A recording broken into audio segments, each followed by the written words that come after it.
Jesus doesn't mention the word church, but he's talking about church. He's talking about family. He's talking about human institutions in the first part of this parable today. This is how it is with the kingdom of God. Where's the kingdom of God to be found? In the church, in our secular lives, in your families, my religious order, and so on. And what does that look like? It looks like men and women scattering seed on the land, doing what they do. Seed may be metaphorical or physical. And then they sleep and rise night and day, and through it the seed sprouts and grows in a way that we don't understand. We don't understand. But it does. That's the miracle of it. Of its own accord, the land yields fruit. First the blade, then the ear, then the full grain in the ear. When the grain is ripe, we can wield the sickle at once, for the harvest has come. I presided at a wedding yesterday right here. And in wedding masses, I always say to everybody, we are gathered here in the presence of the mystery of love. We all know what love is, and love keeps emerging in this human life, and then by some mysterious process, this man and this woman have come forward to be married to one another by consenting to be married. Why these two as opposed to somebody else? Well, we don't know. That's the part that makes it a mystery. So there they are, and we invite God's blessing down upon them so that in the mystery of their relationship with one another, they keep planting seeds with one another, with their wider families, with the world at large, and then, by God's grace, growth appears. In ways, in families, in the church, in human institutions, and so on. This is the great promise from Jesus.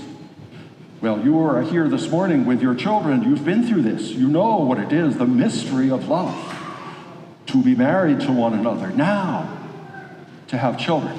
You bring your children here, and we want to baptize them, to welcome them ritually into the great community of the church, and to welcome them into the mystery of divine love, always emerging, and you and me ideally noticing and responding to that emergence of love.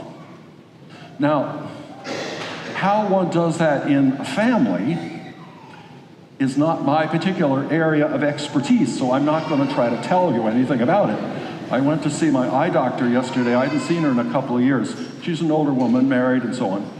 She walks into the exam room and says, "Oh, Father, how nice to see you. You look wonderful."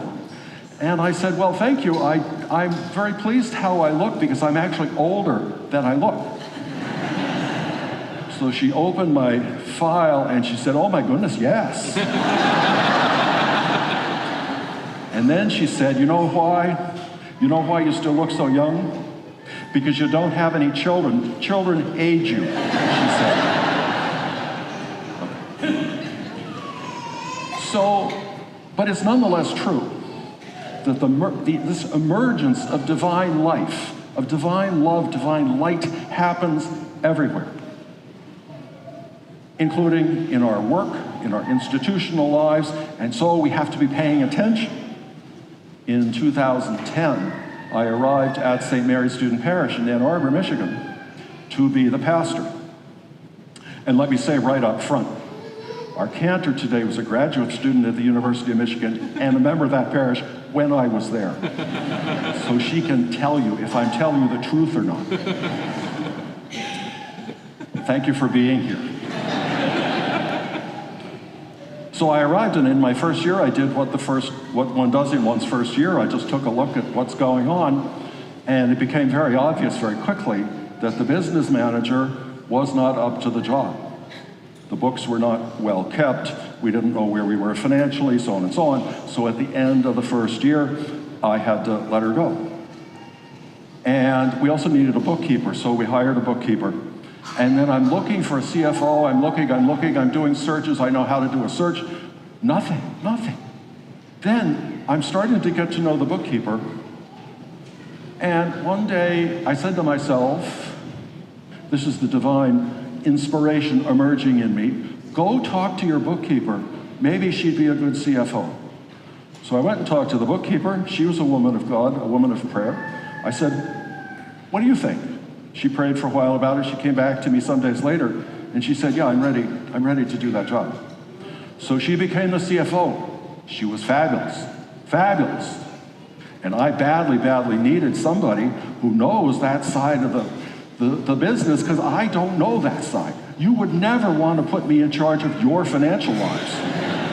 Okay, I'm an INFJ. The J, okay, no, NF. I'm a total space cadet when it comes to this sort of thing. She was a genius, probably an INFJ.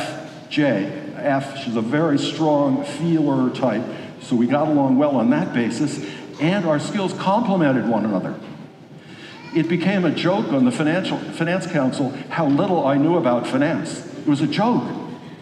But Jesus is called to faith. St. Paul says in the second reading, we live by faith and not by sight. This is not a call to stupidity. This is a call to truthfulness about what we actually know and don't know, and what we trust God will provide to us in what we don't know.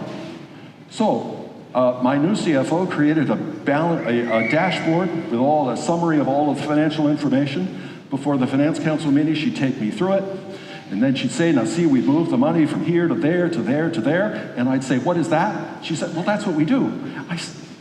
I didn't get any of it, but I always knew we were in the black. I always knew our financial vulnerabilities. I always knew the short-term and the long-term financial needs. So it's not a matter of being stupid, it's a matter of knowing what I know and what I don't know. And she knew all the things that I did not know. And I knew a whole bunch of things she did not know. And the Finance Council knew what she knew, and they knew what I knew, and they respected both of us because we worked together. This pattern recurred elsewhere in the parish's life. I hired a couple more people with whom I had this same kind of relationship. And what happens when we live this way, the divine love keeps emerging, keeps flowing up into the parish's life, into the church's life, into your family life, into our lives in our secular pursuits. This is the big promise. This is the big promise that Jesus offers to you and offers to me today. What do we need to do to help fulfill this? We need to know who we are. Each one of us, my strengths, my weaknesses, my vulnerabilities, my temptations, the stuff I'm not good at, the stuff I'm holding on to, images of myself. I have to look like this, I have to be like that, things have to be this way, things must not be that way. I have to let go of all of that. So where do you start? I'm a fan of the Myers-Briggs. Do you know your Myers-Briggs letters? There's a call to truthfulness in following any device, any instrument that helps us know who we are, any reflection on our personal lives. And you who are married, we who have good friends, we rely on our friends. I hope you rely on your marriages, to speak the truth to one another, to speak the truth with love, St. Paul says, so that we can increasingly grow as individuals, we can increasingly grow as community, the community of the family, the community of the church, the human community of the world. And then ultimately we come to the Eucharist. We have to come to the Eucharist. Why? There's nothing magic about it. There's no magic. It's Jesus' real presence. I've never understood what real presence, what's the opposite of real phony presence? Or, pretend presence? Jesus is present in you and in me as dynamic love, inviting you and me to growth, to greater understanding, to greater wisdom, to greater ability to perceive what's true, to invite what's true into us, to challenge what is around us to be more truthful, more honest, more open, more generous, more kind, more compassionate. And as you do that, what happens to you is what happened to Jesus. He got crucified. There's all sorts of stuff that gets crucified. I got crucified about 16 times when I was in Ann Arbor. Not by the students. Well, let me not go down that path. I got crucified a whole bunch of times. It happens. It happens to all of us. What happens when we get crucified, or misunderstood, or abandoned, or kicked out? We follow Jesus through his death and resurrection into new life. That's what happened to me. That's what happened to the parish. That's what happens to all of us as we are faithful to him. Faithful to him who gives us life, who gives us love, who gives us identity, who gives us work to do, that's our vocation, who gives us talents and abilities and so on. Follow him. We follow him through this human life, building the kingdom of God in this human life, and then moving on into the next life to be with him for all eternity. So I invite myself, really take these readings on board this morning. Take the movement of the Spirit on board. Where is the Spirit touching your heart, your mind, and what happens, and everything that happens in this Mass this morning? The readings, the prayers, the songs, the music, everything. The Lord is speaking to each one of us this morning. Receive that word with great joy. It transforms our lives, individually, corporately. It's a tremendous, tremendous promise for us and for our world. So I invite us now just to take a moment in silence, just a moment in silence. Where is the Spirit touching your heart, your mind in this moment? Where is the Spirit moving in you? Where is the Spirit moving in us? And as we've had a moment to reflect in silence, I'll invite you to stand and we'll pray together.